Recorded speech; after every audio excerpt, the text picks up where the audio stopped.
우리는 경쟁 사회에서 뒤처질까 봐 두려워하며 살아갑니다.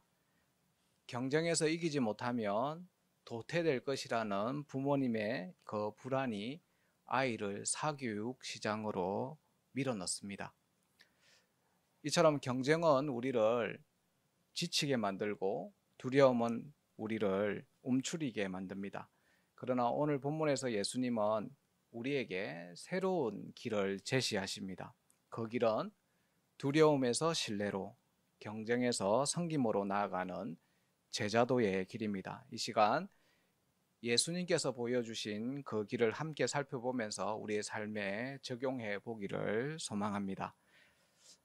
오늘 우리가 함께 읽은 이 본문은 마가복음 8장 27절부터 시작되는 제자도라는 큰 흐름 속에 위치하고 있습니다. 제자도의 이 도는 길을 뜻하죠. 이 길은 단순한 이동 경로가 아니라 하나님의 다스림의 세계로 들어가는 시온의 대로입니다. 즉 제자도는 예수님을 따르는 길에서 배우고 실천해야 할 가르침입니다. 예수님은 십자가를 지시기 위해서 예루살렘으로 가시는 길에서 제자들에게 반복적으로 자신의 죽음과 부활을 가르치셨습니다. 오늘 본문 31절에서도 예수님이 제자들을 가르쳤다고 합니다. 이는 제자들을 가르치심에라고 되어 있죠. 구체적으로 뭘 가르치셨나요? 또 다음에 나오는 내용입니다. 인자가 사람들의 손에 넘겨질 것이다. 그들이 예수님을 죽일 것이고 그러나 예수님은 죽임을 당한 지 사흘 만에 부활할 것이다. 이것이 가르침의 내용입니다. 예수님은 변화산에서 갈릴리로 내려오시는 길에서 이 주제를 반복적으로 가르쳐 교육하셨습니다. 그러나 제자들은 이 말씀을 제대로 이해하지 못하는 것 같습니다. 왜냐하면 가르침의 내용이 순한 예고이기 때문입니다. 그들은 두려움에 사로잡혀 질문조차 하지 못하고 있습니다. 오히려 누가 더 큰가 하고 서로 경쟁을 벌이는 모습을 보이고 있죠. 예수님은 이런 상황을 바로 잡으시기 위해서 한 아이를 품에 안으시는 행동으로 두려움과 경쟁을 극복하는 것을 가르쳐 주십니다. 오늘은 본문을 통해서 두려움에서 신뢰로 그리고 경쟁에서 섬김으로 나아가는 그 제자의 길에 대해서 함께 살펴보도록 하겠습니다. 첫 번째 제자도는 두려움에서 신뢰로 나아가는 길입니다. 32절 상반절을 한번 보세요. 마가는 제자들이 예수님의 순한 예고를 깨닫지 못했다라고 밝히고 있습니다. 제자들은 왜 예수님의 순한 예고를 깨닫지 못했을까요? 그 이유는 이 순한 예고가 그들이 가졌던 기대와는 너무 달랐던 것이기 때문입니다. 앞서 첫 번째 순한 예고 때 베드로가 예수님께 뭐라고 했는지 기억나십니까? 베드로가 예수님을 붙들고 항변했었습니다. 예수님 제발 좀 그런 소리 좀 하지 마세요. 베드로가 예수님을 꾸짖었던 이유는 순한 예고가 자신의 기대와는 너무 달랐기 때문이었죠. 그런데 그때 그 일이 잊혀지기도 않았는데 예수님은 또다시 순한 예고를 하고 있습니다. 사람들에게 넘겨져서 죽임을 당하고 사흘 후에 다시 살아날 것을 예고하십니다. 자신은 결국 십자가에서 달려 죽을 것이라는 것이죠.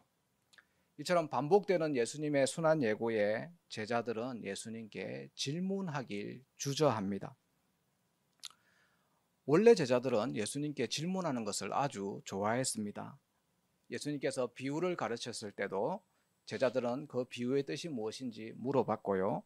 또 사역을 마치고 집에 돌아오면 낮에 가르쳤던 그 가르침에 대해서 그게 무슨 뜻인지 꼭 물어봤었습니다. 그런데 이번에는 이상하리만큼 조용하죠. 아예 묻지를 않습니다. 32절 하반절을 보십시오.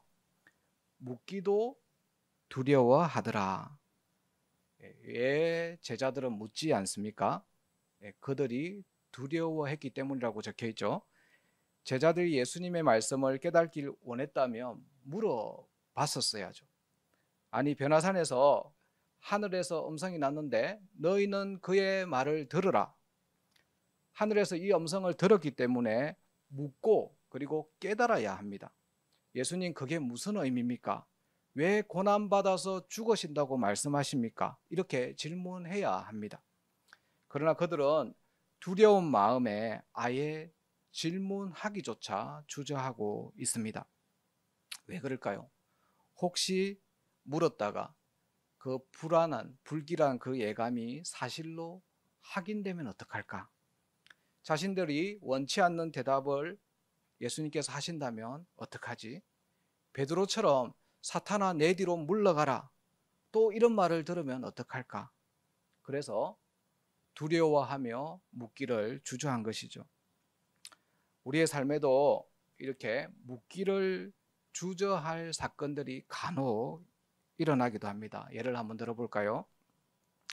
어떤 사람이 건강검진 결과를 확인하러 병원에 갔습니다.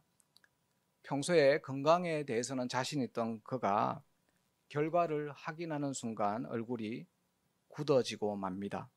의사의 설명을 듣는 동안 그의 머릿속은 하얘졌고 마음은 무거워졌습니다. 그리고 그의 표정은 일그러졌습니다. 이 건강검진 결과를 듣고 두려움에 사로잡힌 그는 가족들과도 아무런 이야기를 나누지 못했습니다. 제자들의 상황이 마치 이런 상황이죠. 제자들은 예수님의 순환 예고에 대한 이 의미를 묻기조차 두려워했습니다. 혹시라도 우리가 원치 않는 답을 하시면 어떡할까? 또는 자신들의 기대와는 전혀 다른 말을 확인하게 될까 봐서 침묵했던 것이죠. 우리도 마찬가지가 아닌가 생각됩니다. 어떤 문제가 나의 기대와는 전혀 다른 방향으로 전개되면 그때 두려움을 느끼게 됩니다. 두려움에 휩싸이면 그 두려움에 매몰되어서 기도로 나아가지 못합니다. 살면서 일어나는 어떤 어려운 문제라든지 갑작스러운 고난 앞에서 당황하고 어떻게 할지 몰라 두려움에 휩싸여서 얼어버리죠. 이처럼 두려움은 우리를 더욱더 움츠리게 만듭니다. 이럴 때 우리는 어떻게 해야 할까요? 한 가지 분명한 사실은 제자들처럼 침묵하고 있으면 안 된다는 것입니다. 침묵하고 있으면 오히려 하나님으로부터 더 멀어지게 될 뿐입니다. 그렇다면 우리는 어떻게 하면 될까요? 오늘 본문에서 예수님께서 그 해답을 알려주십니다. 이 상황에서 예수님은 어린 아이 하나를 품에 안으심으로 두려움을 극복하는 방법을 알려주십니다. 그게 36절에 기록되어 있죠. 이 사건의 현장에 어린아이가 한 명 있었던 모양입니다. 지금 이 본문의 상황을 한번 상상해 보십시오. 그 현장의 분위기가 어떤 분위기였을까요?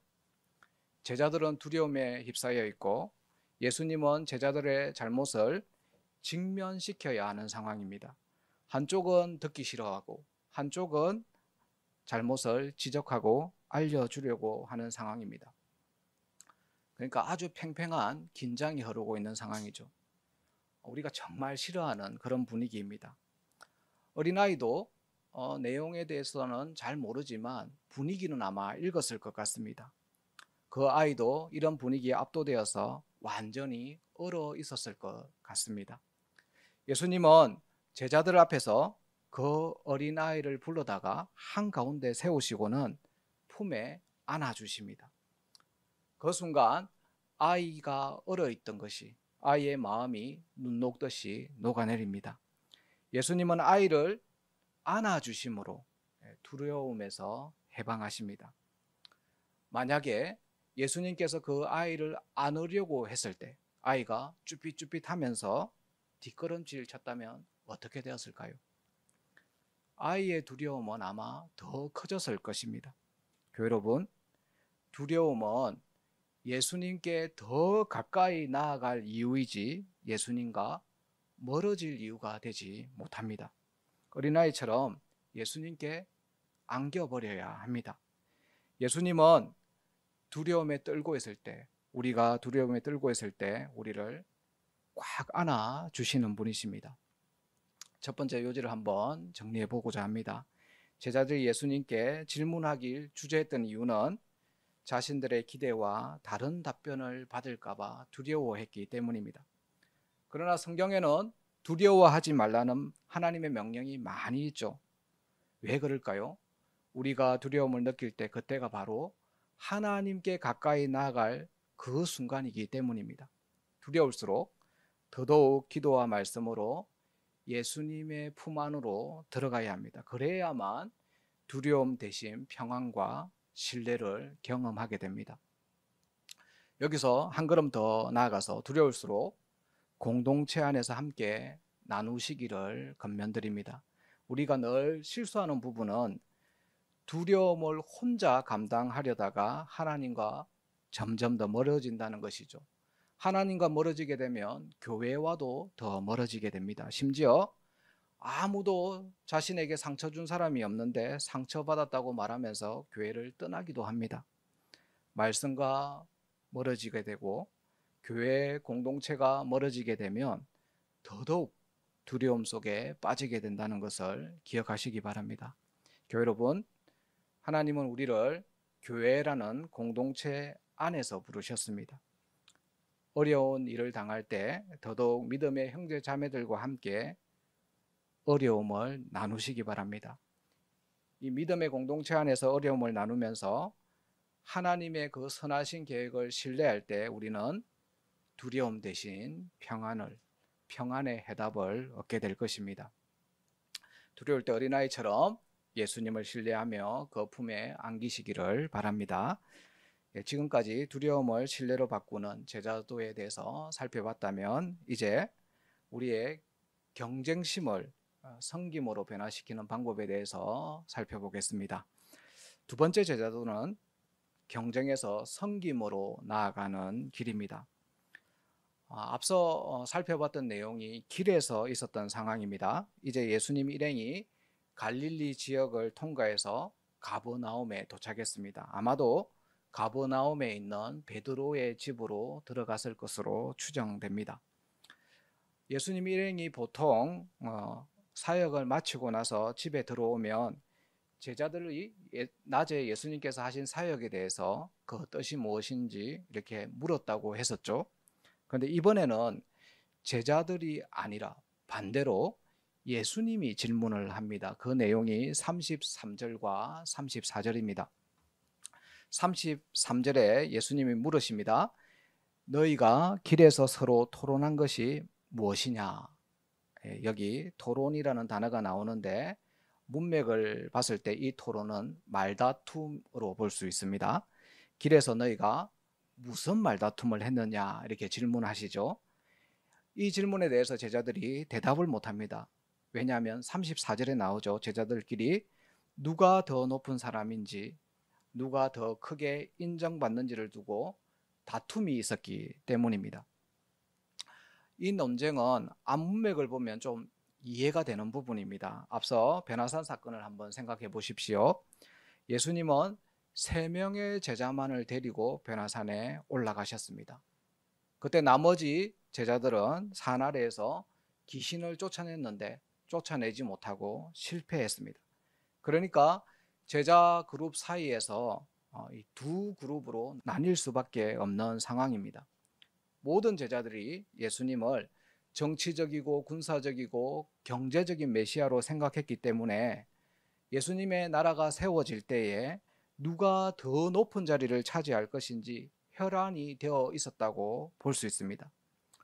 그들은 아직 예수님의 순환 예고에 대해서 이해하지 못하니까 서로 경쟁에 휩싸인 것이 분명합니다. 그래서 예수님의 질문, 너희가 길에서 서로 토론한 것이 무엇이냐? 이 물음은 제자들의 민낯을 까발리는 질문입니다. 제자들을 부끄럽게 만듭니다.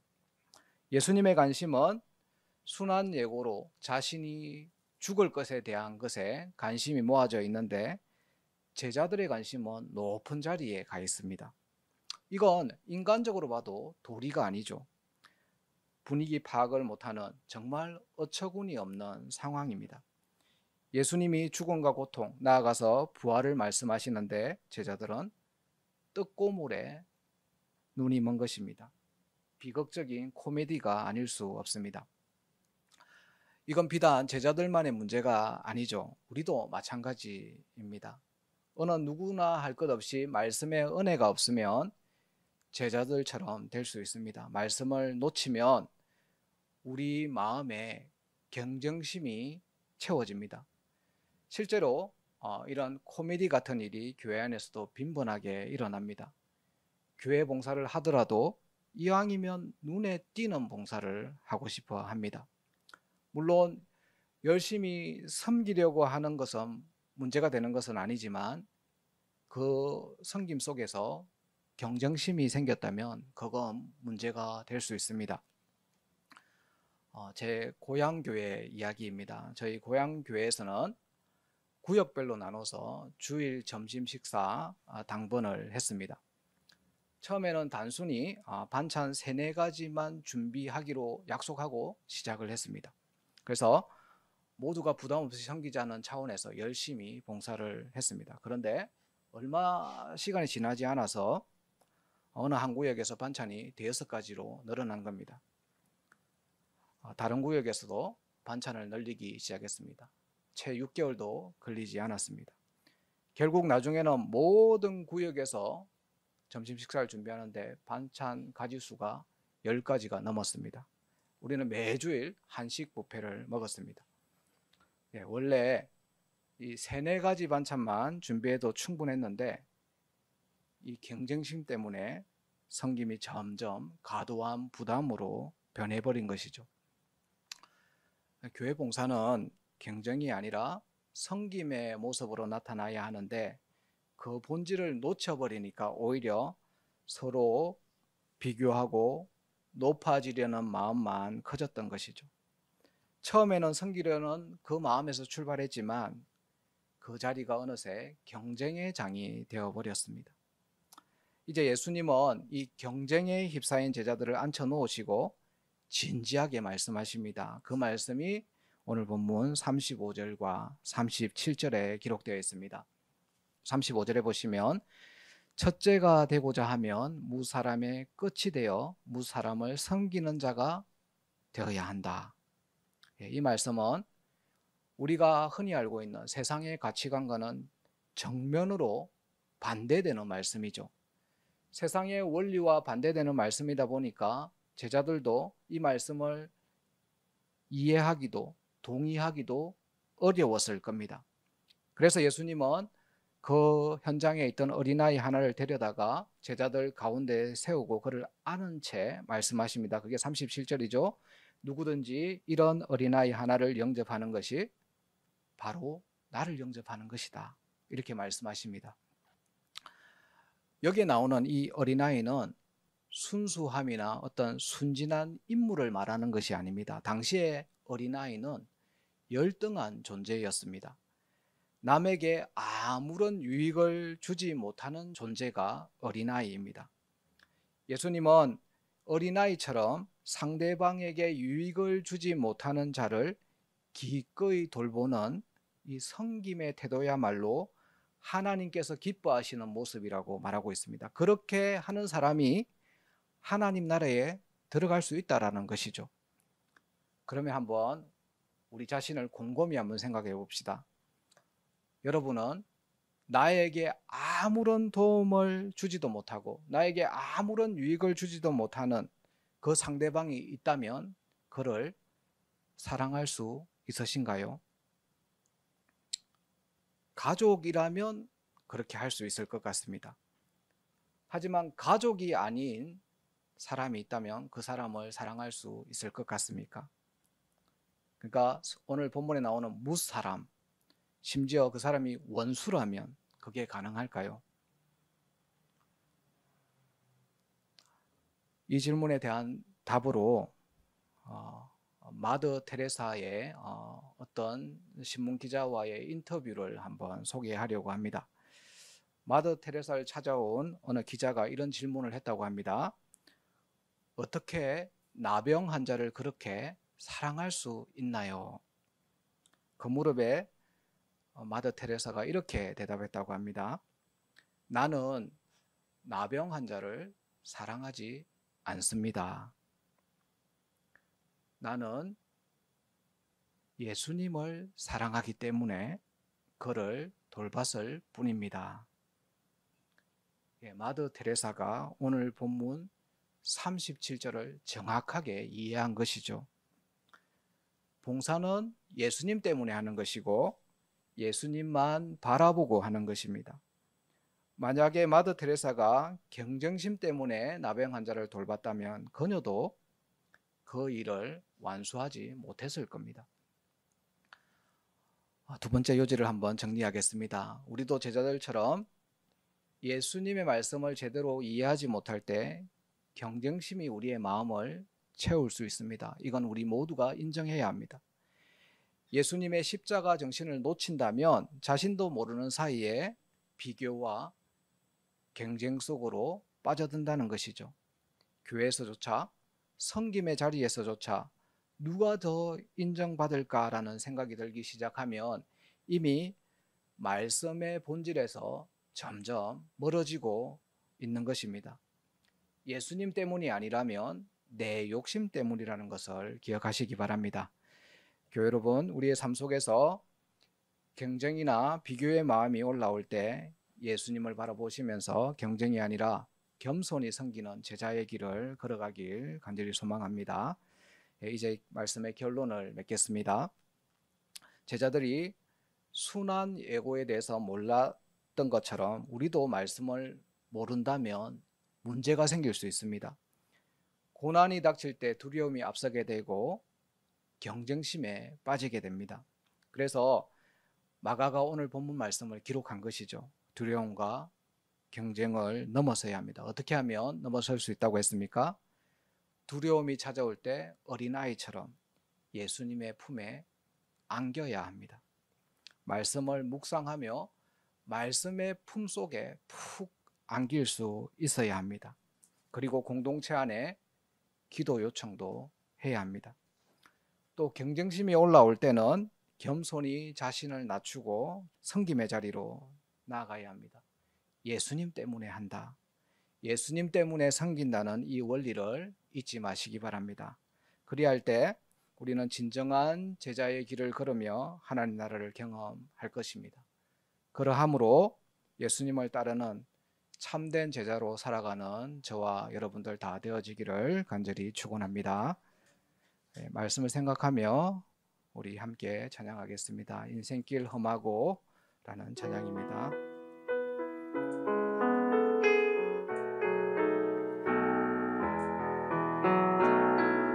인생길 험하고 마음 지쳐 살아갈 용기 없어질 때 너 홀로 앉아서 탄식지 말고 예수님 품으로 나오시오. 예수님은 나의 생명, 믿음, 소망, 사랑 되시니 십자가 보여 자비의 손길로 상처 입은 너를 고치시니 평생의 모든 꿈 허물어져 세상의 친구 다 떠날 때 어둠에 앉아서 울지만 말고 예수님 품으로 나오시오. 예수님은 나의 생명, 믿음, 소망, 사랑 되시니 십자가 보혈